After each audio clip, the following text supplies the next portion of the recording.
Today we're going to show you how to install a rest using our Bowsmith Pro, in particular a lizard tongue. Before we even get into that, you need to have a lizard tongue that's right for your shaft and the weight of your arrow. And to do this, you can buy them, but out of the package they're not going to be right. If you get a number 10, like I have here, it'll need to be cut down. And I'll show you a couple clips here in pictures. You can see it before and after.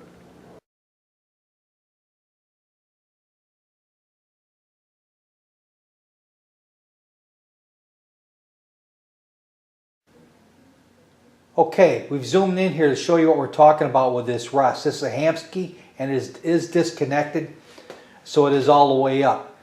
You can see the amount of play in this lizard tongue, and that's what you need.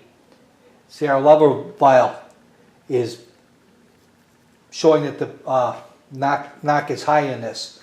And as we crank it back to full draw, you'll see the lizard's tongue start to stand up.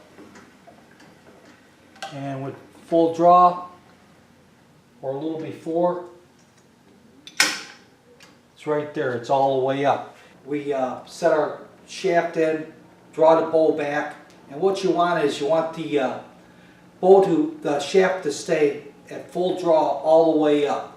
And that's it. At rest, be sagging down as much as you can get.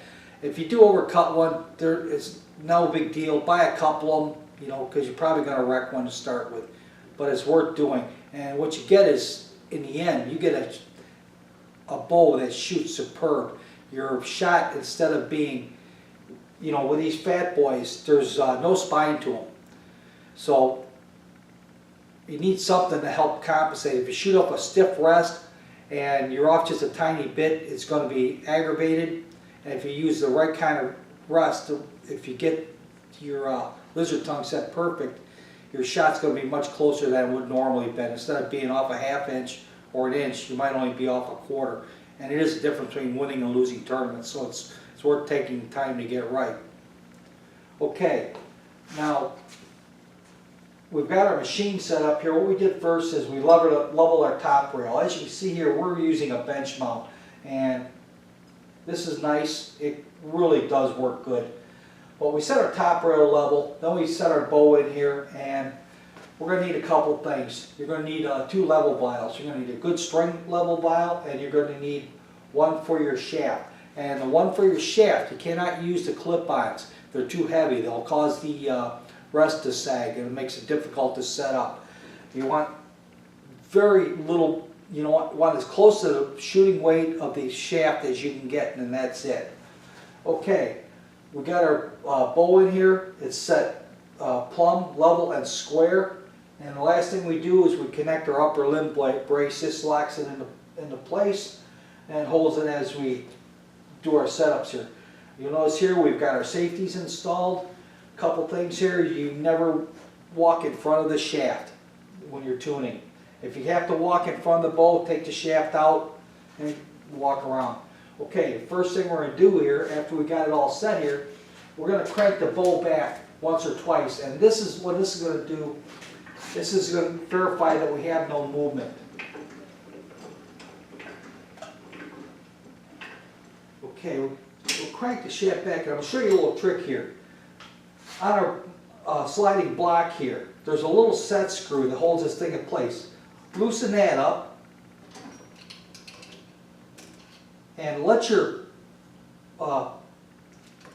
release here float just a tiny bit, and that what it'll do is it'll make sure you have no torque on the bow in any manner, and lock it back in place. Now we're going to back it down and see if we have any movement.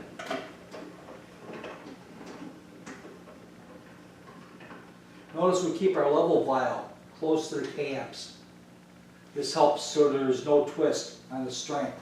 Okay, back it back down. We're off just a tiny bit. The back of this has to come up just a titch. A little bit. And that is perfect. Okay, we're going to draw the bow back again.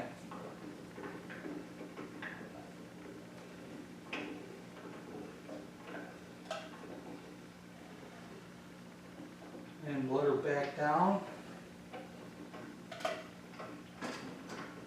What we're doing here, we just want to make sure that the bow stays consistent. Here we just wanted to show you our level and how it's set up here at the top of the bow, and you can see that our level vial is perfect. Now we can set our rest up here. This is a Hamsky style rest. The string is disconnected. It is a drop away. So we're going to crank the bow back all the way.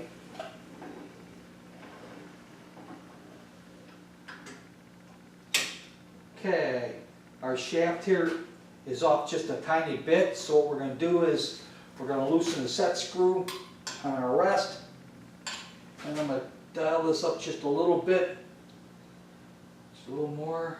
Okay, right there. Set our set screw, lock it in place. You can see now that our shaft is perfectly level. That's what you want. Okay, we'll crank it back down.